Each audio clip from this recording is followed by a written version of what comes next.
নমস্কার। আপনারা প্রত্যেকেই সাক্ষী, প্রত্যেকেই বলা যায় ঐতিহাসিক সন্ধিক্ষণের মুখোমুখি দেশবাসী হিসাবে। পণ্ডিত জওহরলাল নেহরুর পর টানা তৃতীয়বারের প্রধানমন্ত্রী হিসাবে নরেন্দ্র মোদী কিছুক্ষণ আগে শপথ গ্রহণ করলেন। সেদিক থেকে বলা যায় আপনার মতন করে আপনি যখন ভাবছেন গোটা দেশের ইতিহাস যখন আপনি আপনার মতন করে রচনা করতে চান আগামী প্রজন্মের কাছে, ঠিক তখন এই তথ্যটি খুব গুরুত্বপূর্ণ যে দেশের প্রথম প্রধানমন্ত্রী পণ্ডিত জওহরলাল নেহরু টানা 3 বার সেখানে প্রধানমন্ত্রী হিসাবে শপথ গ্রহণ করেছেন, শাসন ক্ষমতায় ছিলেন এবং বলা যেতে পারে তারপর কোনো প্রধানমন্ত্রী হিসাবে এই নাম লিখলেন বা দ্বিতীয়বারের মতন লিখলেন তিনি নরেন্দ্র মোদী। এবং কিছুক্ষণ আগে তিনি শপথ গ্রহণ করলেন এবং তিনবারের প্রধানমন্ত্রী অটল বিহারী বাজপেয়ী হলেও তিনি টানা প্রধানমন্ত্রী হিসাবে শপথ নিতে পারেননি, তাকে বিরতি দিতে হয়েছে, কখনো 13 দিন, কখনো 13 মাস, তারপর পূর্ণ 5 বছর হলেও সেদিক থেকে এই সময়ের মধ্যে এই কয়েকটি কথা আপনাদের প্রত্যেকের কাছে প্রায় পরিষ্কার। সেদিক থেকে রাষ্ট্রপতি ভবনে শপথ গ্রহণ করলেন টিম নরেন্দ্র মোদী এবং দেশবাসীর উদ্দেশ্যে যে বক্তব্য থাকবে তা নিশ্চয়ই এই সময়ের মধ্যে আমরা তুলে ধরার চেষ্টা করব। তার আগে আমরা আপনাদের প্রত্যেককে নিয়ে এই অনুষ্ঠানে কথা বলছি, এই অনুষ্ঠানে আমরা প্রত্যেকে নিয়ে আলোচনা করছি। আপনারা রাজ্যের বিভিন্ন জায়গা থেকে যারা কথা বলেন, রাজনৈতিক প্রেক্ষাপটে যারা ব্যাখ্যা করতে চান এবং সময়ের প্রেক্ষিতে যারা কথাগুলো তুলে ধরতে চান তারা অবশ্যই কথা বলবেন, আপনার মতন করে আপনার দৃষ্টিভঙ্গি ব্যাখ্যা করবেন। আমরা শুরুতে প্রধানমন্ত্রী নরেন্দ্র মোদীর শপথের অংশ বিশেষ আপনাদের কাছে তুলে ধরছি।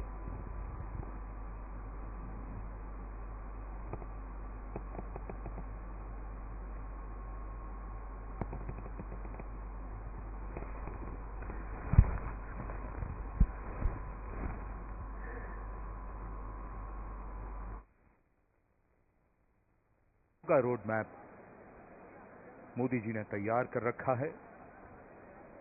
लोगों की अपेक्षाएं, उम्मीदें बढ़ती हुई और सबकी निगाहें इस समय राष्ट्रपति भवन की सीढ़ियों की ओर। मंत्री श्री नरेंद्र दामोदर दास मोदी।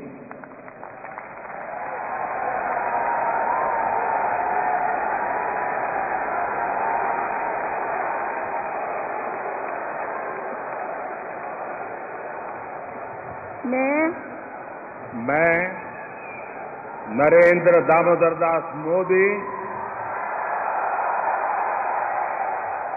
ईश्वर की शपथ लेता हूं कि मैं विधि द्वारा स्थापित भारत के संविधान के प्रति सच्ची श्रद्धा और निष्ठा रखूंगा।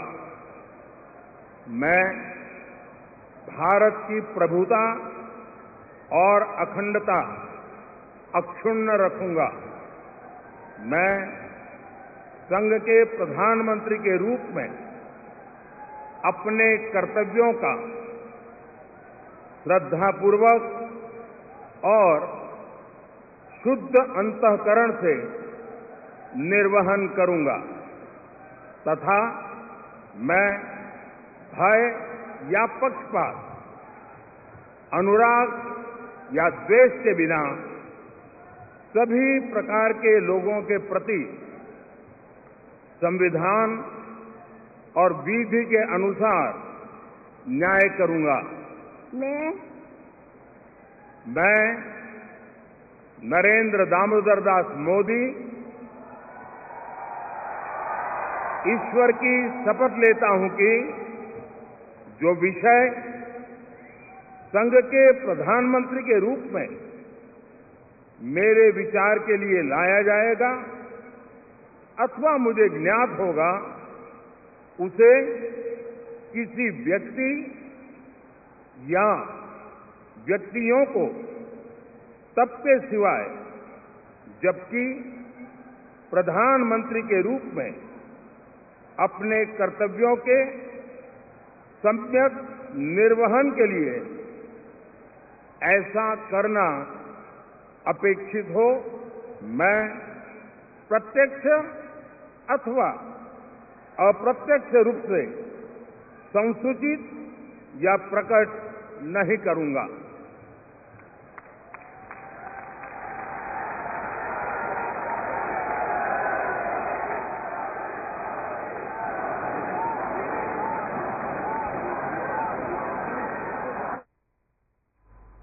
আপনারা দেখলেন প্রধানমন্ত্রী নরেন্দ্র মোদী সেখানে তৃতীয়বারের মতো শপথ গ্রহণ করলেন। কিছুক্ষণ আগে সে শপথ গ্রহণ হলো, অন্যান্য মন্ত্রীরাও সেখানে শপথ নিয়েছেন।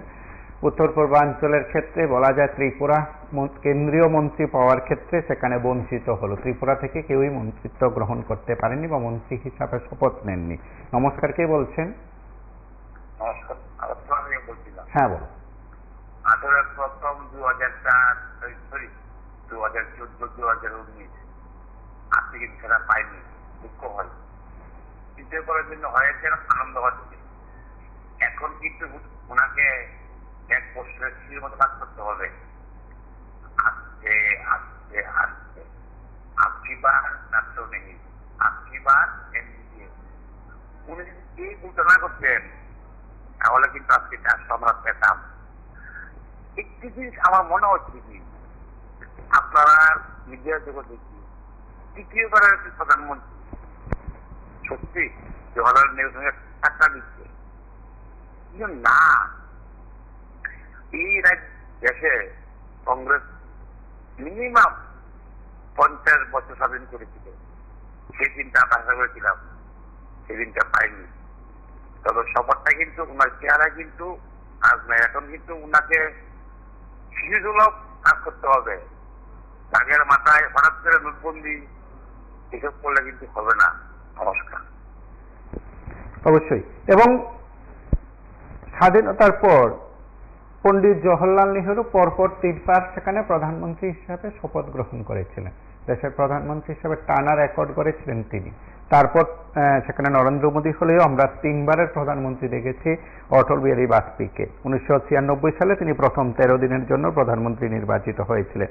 1998 থেকে 1999 সালে 13 মাসের জন্য প্রধানমন্ত্রীর দায়িত্ব পালন করেছিলেন তিনি। তারপর 1999 সাল থেকে 2004 সাল পর্যন্ত টানা 5 বছরের প্রধানমন্ত্রীর দায়িত্ব পালন করেছিলেন অটল বিহারী বাজপেয়ী। সেদিক থেকে নরেন্দ্র মোদী 2014 সাল থেকে 2019 সাল, 2019 সাল থেকে 2024 সাল এবং 2024 সাল থেকে আজ থেকে শুরু হলো। নমস্কার, কে বলছেন? নমস্কার, আগরতলা থেকে বলছি। হ্যাঁ, বলুন।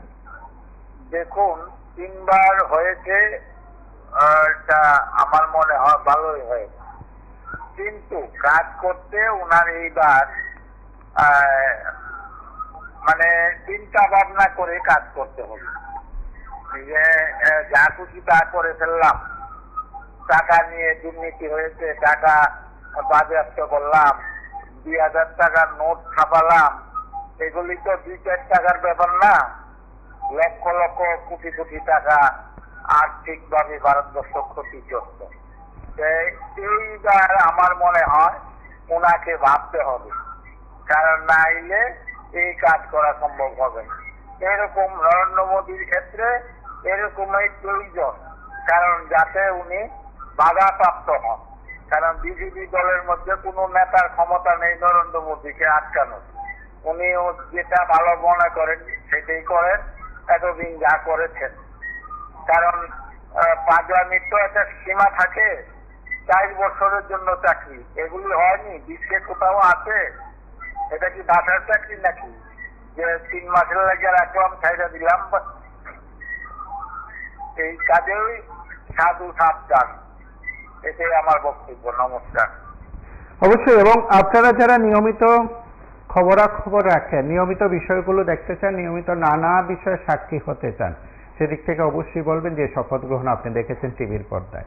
এই শপথ গ্রহণ দেখে আপনি আপনার মতন করে আগামীর ভাবনা এবং আগামী দিনে আপনি কিভাবে চান দেশবাসীর উদ্দেশ্যে দেশকে কিভাবে পরিচালনা করবেন প্রধানমন্ত্রীর টিম নরেন্দ্র মোদী, সেই ভাবনা আপনার রয়েছে। আপনি প্রত্যাশা করেন, আপনি চান যে এই দেশ সেইভাবে এগিয়ে যাক, আপনার স্বপ্নের মতন আপনার স্বপ্নের দেশ হোক। আপনি চান ভারতবর্ষ যেভাবে এগুচ্ছে বলে শাসক বিজেপি দাবি করে, আপনার কাছে আরো নতুন নতুন বিষয় সেখানে যুক্ত করার মতন রয়েছে, আশা আকাঙ্ক্ষা রয়েছে, প্রত্যাশা রয়েছে। আপনি সেই দেশবাসী হিসাবে, আপনি একজন দেশবাসী হিসাবে সেই সরকার চান যে সরকার আপনার আমার প্রত্যেকের এবং দেশের কল্যাণ করবে। সেদিক থেকে তৃতীয়বারের মতন প্রধানমন্ত্রী হিসাবে নরেন্দ্র মোদীর শপথ গ্রহণ, আজ তার মন্ত্রিসভার শপথ গ্রহণ আপনারা দেখলেন। এবং এই সময় পর্যন্ত দেশবাসীর উদ্দেশ্যে যে কয়েকটি কথা প্রধানমন্ত্রী বরাবরের মতন বলতেন বা বলেছিলেন, সেদিক থেকে এই ভারতবর্ষকে বিকশিত করার কথাই তিনি মূলত গুরুত্ব দিয়েছেন, যে কথাগুলো 2014 সাল থেকে বলে আসছেন বিজেপির সমস্ত স্তরের নেতৃত্ব। এবং বলা যেতে পারে এই 10 বছরের শাসন আমলের প্রেক্ষাপটে নরেন্দ্র মোদী প্রধানমন্ত্রী হিসাবে বলছেন পেরিয়ড চলছিল, এখন বাস্তব ক্ষেত্রে সরকার পরিচালনার ক্ষেত্রে তৃতীয়বারের পথ চলা শুরু হলো। নমস্কার, কে বলছেন? চট্টগ্রাম থেকে বলছি। হ্যাঁ, বলুন। আপনারা দিনে যা দেখলাম টিভির মাধ্যমে যে নরেন্দ্র মোদী আজকে আবার শপথ বাক্য পাঠ নিল এবং পরপর 3বার প্রধানমন্ত্রী। এখন আমরা দেখছিলাম অটল বিহারী বাজপেয়ী 3বার প্রধানমন্ত্রী হয়েছিল, তো নরেন্দ্র মোদী 2বারের প্রধানমন্ত্রী সফলতা। এখন এইবারে যে প্রধানমন্ত্রী, এইবারে 3বারের প্রধানমন্ত্রী কি আর মাঝে কি আমরা শহর থেকে দেখবো কি না, এটা আমাদের কাছে একটু সংশয়ের মধ্যে আছি আমরা। তবে আমরা মনে করি এইবার নরেন্দ্র মোদী যখন দেশ চালাইব, যেমন আমরা দেখছি এই যে 10 বছর দেশ চালাইছে, উনি যেটা বলছে সেইটাই করছে, কারোর সাথে কোনো আলোচনার প্রশ্নই আসছে না। কিন্তু দেশটার যে কত বড় ক্ষতি হয়েছে, আমরা গরিব মানুষ, আমরা কাজকর্ম কিচ্ছু নেই, কিন্তু অর্থনীতিকে এত দুর্বল, কিন্তু তারার অর্থনীতি ঠিক আছে। আমার মনে হয় এইবার এইগুলা কাজ করতে টাইমে আমাদের 3বার ভাবতে হইব যে আমি পট করে একটা কাজ করলে কাজটা কতটুকু সফলতা আইব। এই ভাবনা তাইনের আসবে, তাহলে আশা করি তাইনের অভিজ্ঞতা হইব। তিনি একজন অনভিজ্ঞতা প্রধানমন্ত্রী ছিল ভারতবর্ষের ভারতবাসীর জন্য অনভিজ্ঞতাই ছিল, কারণ আর না হইলে ভারতবর্ষের অবস্থাটা এই জায়গায় যাইতো না। বিদেশি কোম্পানির কাছে যেমন লাগতো না, বেসরকারীকরণ করানো লাগলো না, যে বিভিন্ন কোম্পানি গুলা, রেল গুলা, এয়ারপোর্ট গুলা, তাইনের আমার লই এগিয়ে এই বেসরকারি কোম্পানি এত দেওয়া লাগবে। আমরা এগিয়ে চাই এইবার যে প্রধানমন্ত্রী 5 বছর চালালে তাইনের অনেকটা অভিজ্ঞতা হইব। কিন্তু ত্রিপুরার প্রাপ্তি কি, বিষয়টা খুব চর্চিত, সারাদিন ব্যাপী উৎকণ্ঠা অনেকে ছিলেন। বলতে পারেন রাজ্য থেকে কেন্দ্রীয় প্রতিমন্ত্রী বা কেন্দ্রীয় মন্ত্রী হবেন এমন বিশ্বাস বা আশা অনেকের মধ্যেই ছিল। এবং তার পাশাপাশি এও বলা যায় এ রাজ্য থেকে বিভিন্ন মাধ্যম থেকে বিষয়গুলো যখন প্রচারের আলোয় নিয়ে যাওয়া হয়েছে, অনেকে দিনভর সামাজিক মাধ্যমে নিজের মতন করে তার ভাবনা লিখেছেন, নিজের মতন করে তার পোস্ট দিয়েছেন। সেদিক থেকে ত্রিপুরার 2জন সাংসদ কেন্দ্রীয় মন্ত্রিসভায় স্থান পেলেন না, 1জন পাবেন কিংবা 2জন পাবেন, এই ভাবনা নিয়ে যারা কথা বলছিলেন আপাতত তাদের আশা পূরণ হলো না। রাজ্য থেকে ত্রিপুরা থেকে কেন্দ্রীয় মন্ত্রিত্ব কেউ পায়নি বলে এদিক থেকে বলা যায় ত্রিপুরা আপাতত বঞ্চিত হলো। পরের বিষয়টি না হোক, পরে আলোচনা হবে। এবং আমরা যখন কয়েকদিন ধরে কয়েকটি বিষয় নিয়ে খুব আলোচনা করি, কথাগুলো তুলে ধরার চেষ্টা করি, প্রত্যেক জায়গা থেকে এই অনুষ্ঠান আপনাদের কাছে পৌঁছে যাওয়ার চেষ্টা হয়, আপনাদের ভাবনা থেকে কথাগুলো বলা হয়। অনেকে দিনভর দাবি করেছেন, সামাজিক মাধ্যমে তার দাবি করেছেন। এবং যখন মন্ত্রীদের তালিকা বলা যেতে পারে প্রায় প্রকাশ হয়ে গেছে, জানাজানি হয়ে গেছে, এবং কেন্দ্রীয় মন্ত্রীরা শপথ গ্রহণ করবেন, প্রধানমন্ত্রী চা-চক্রে আহ্বান করেছেন, এই খবর যখন পৌঁছে গেল তখন ত্রিপুরার 2জন সদ্য নির্বাচিত সাংসদের ডাক পড়েনি বলে হয়তো কর্মী সমর্থক অনেকের মধ্যেই সেই কথাগুলো পৌঁছে গেছে। সেদিক থেকে তারা কি ভাবছেন, তাদের কি ভাবনা না হোক সেটা ভিন্ন বিষয়। আপনারা যদি এই অনুষ্ঠানে প্রত্যেকের মতন করে কয়েকটি বিষয় উত্থাপন করেন, তার মধ্যে এই বিষয়টিও ছিল। আমরা মাত্র কয়েকদিন আগে আপনাদের কাছ থেকে আমরা মতামত চেয়েছিলাম, আপনি কি ভাবেছেন।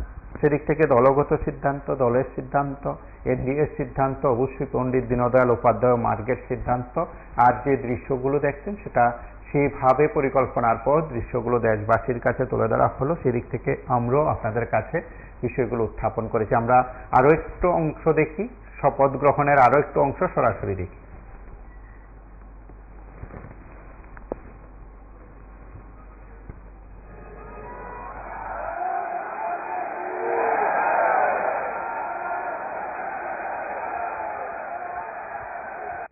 जबकि शपथ अनुराग यादव भारत की प्रभुता और अखंडता अक्षुण्ण रखूंगा।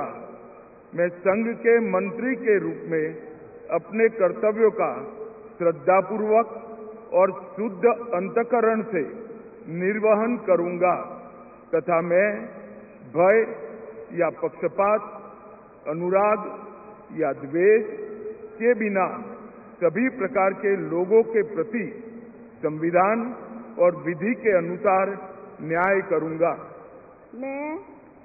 मैं अमित अनिल चंद्र शाह ईश्वर की शपथ लेता हूं कि जो विषय संघ के मंत्री के रूप में मेरे विचार के लिए लाया जाएगा अथवा मुझे ज्ञात होगा उसे किसी व्यक्ति या व्यक्तियों को तब तक के सिवाय जबकि ऐसे मंत्री के रूप में अपने कर्तव्यों के सम्यक निर्वहन के लिए ऐसा करना अपेक्षित न हो मैं प्रत्यक्ष अथवा अप्रत्यक्ष रूप से संसूचित या प्रकट नहीं करूंगा।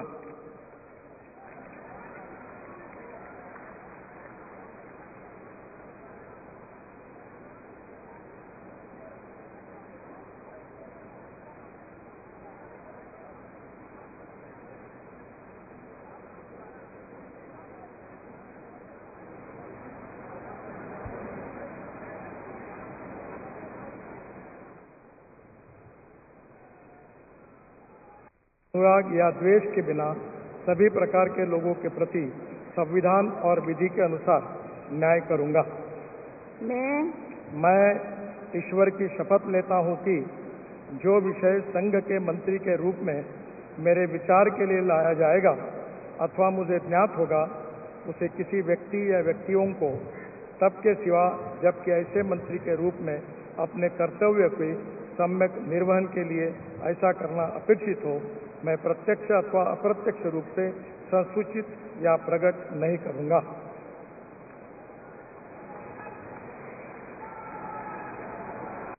की श्रद्धा और निष्ठा रखूंगा। मैं भारत की प्रभुता और अखंडता अक्षुण्ण रखूंगा। मैं संघ के मंत्री के रूप में अपने कर्तव्यों का श्रद्धापूर्वक और शुद्ध अंतःकरण से निर्वहन करूंगा तथा मैं भय या पक्षपात, अनुराग या द्वेष के बिना सभी प्रकार के लोगों के प्रति संविधान और विधि के अनुसार न्याय करूंगा।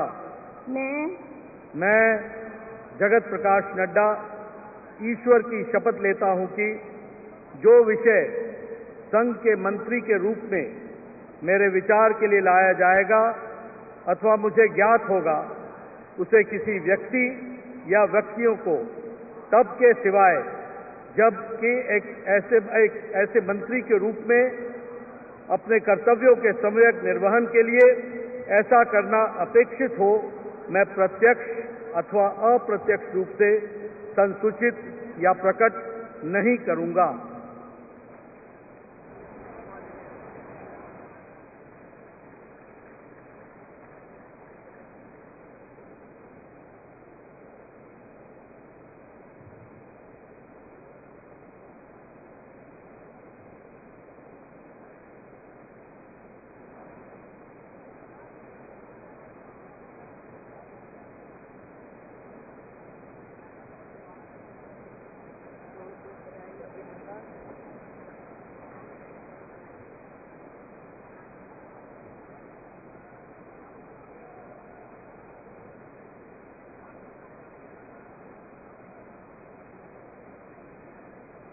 श्री शिवराज सिंह चौहान।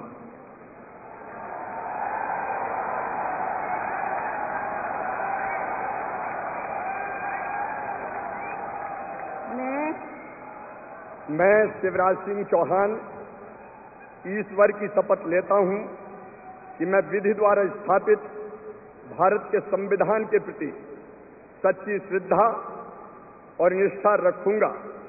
मैं भारत की प्रभुता और अखंडता अक्षुण्ण रखूंगा।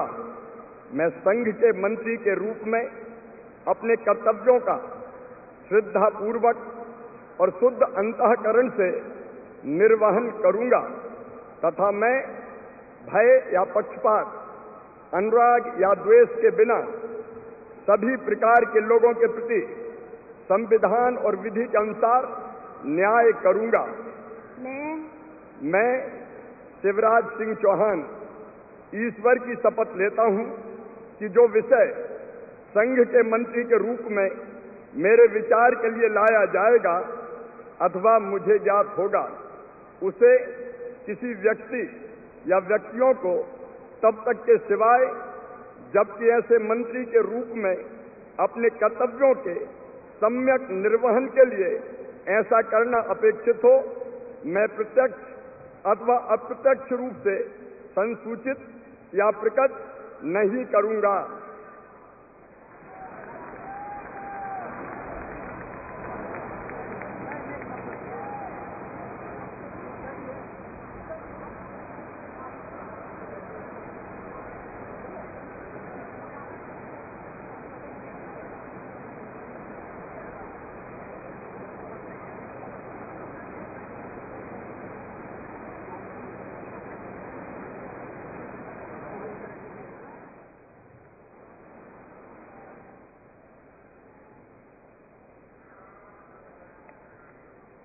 श्रीमती निर्मला सीतारमण।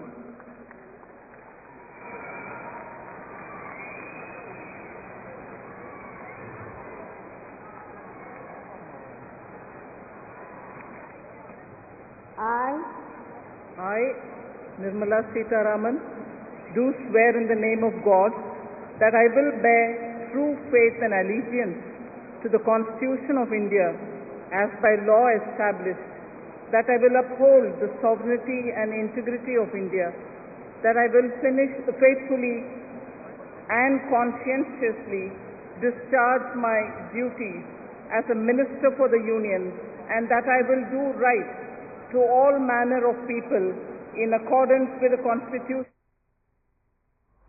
নমস্কার, কে বলছেন? হ্যাঁ, আমি আগরতলা থেকে বলছি। হ্যাঁ, বলুন।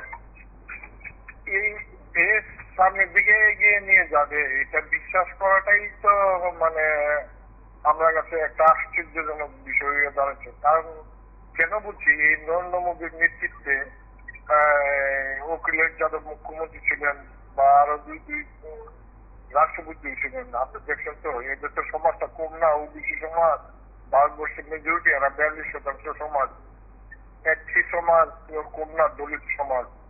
এদেরকে মুখ্যমন্ত্রী বানানোর দায়ে, রাষ্ট্রপতি হওয়ার দায়ে মানে চেয়ার শুদ্ধিকরণ করছে। কার সহযোগিতায়? এই আজকাল যারা সরকার গঠন করছে তাদের সহযোগিতায় নরেন্দ্র মোদী তখনই করছিল। তখনই কি পরিণাম হয়েছে? এইভাবে বাইক চালানো শেষ করে দিয়া এইভাবে রাষ্ট্র উন্নয়ন গেল এইটা। তারপরে এই যে টাকা আপনার পাল্লাইছিল, তার বিজেপি টাকাটা নিল মন্দিরটি। আর তারা তো অনেক চালাক, বিজেপি যারা করে ব্রাহ্মণ তাদের লোক যারা, তারা সমস্ত টাকা এই মন্দিরের মাধ্যমে হোয়াট করে নিচ্ছে। আর অন্যান্য যারা আছে মূল নিবাসী টাকাগুলি একদম ব্যাক মানি হয়ে গেল। কিন্তু টাকাগুলি মন্দিরের মাধ্যমে মন্দিরটি গুণ হয়ে গেল, আর ব্রাহ্মণপুরীর টাকা তারা হোয়াইট হয়ে গেল। এই হইল দাদা এদের পলিসি। তাহলে দুই হইল কি অর্থনৈতিক অবস্থাটা কার ভালো হইলো? এই রাষ্ট্রের ব্রাহ্মণরার অর্থনৈতিক অবস্থা ভালো হয়ে গেল। সবচেয়ে বেশি টাকা যে ব্রাহ্মণরার খাতে খরচা করলো গত বছরে, রাম মন্দিরের নামে হাজার হাজার কোটি টাকা খরচা করলো, 3 লক্ষ মন্দির করলো। তাহলে তারা তো সব দিকে তার প্রভাব করে দিচ্ছে ব্যবসা। এই সময় পর্যন্ত বলা যায় যারা কেন্দ্রীয় মন্ত্রিত্ব গ্রহণ করেছেন, রাজ্যগুলো থেকে যারা প্রতিনিধিত্ব করবেন, অবশ্যই দেশবাসীর জন্য তারা ভাববেন, এই প্রত্যাশা দেশের মানুষ রাখেন। সেদিক থেকে আগামী দিন কি হবে, আগামী রাজনৈতিক প্রেক্ষিত কি হবে, রাজনৈতিক ভবিষ্যৎ কিভাবে রচিত হবে, সবকিছুই নির্ভর করবে আগামীর উপর। আজ শুধু কল্পনা আর জল্পনা। এই পর্যন্ত। নমস্কার, শুভরাত্রি, এবং অবশ্যই রাত 10টায় শুভরাত্রি অনুষ্ঠানে আপনারা কথা বলবেন। এই অনুষ্ঠানে আপনারা সামিল হবেন, ভাবনায় শেয়ার করবেন, এবং দুটো লাইভ অনুষ্ঠানে প্রতিদিন কথা বলবেন। প্রতিদিন আপনাদের যে ভাবনা, আপনাদের যে দৃষ্টিভঙ্গি বিষয় থেকে সেখানে আলোচনা করবেন। আজ এ পর্যন্তই। নমস্কার, শুভরাত্রি।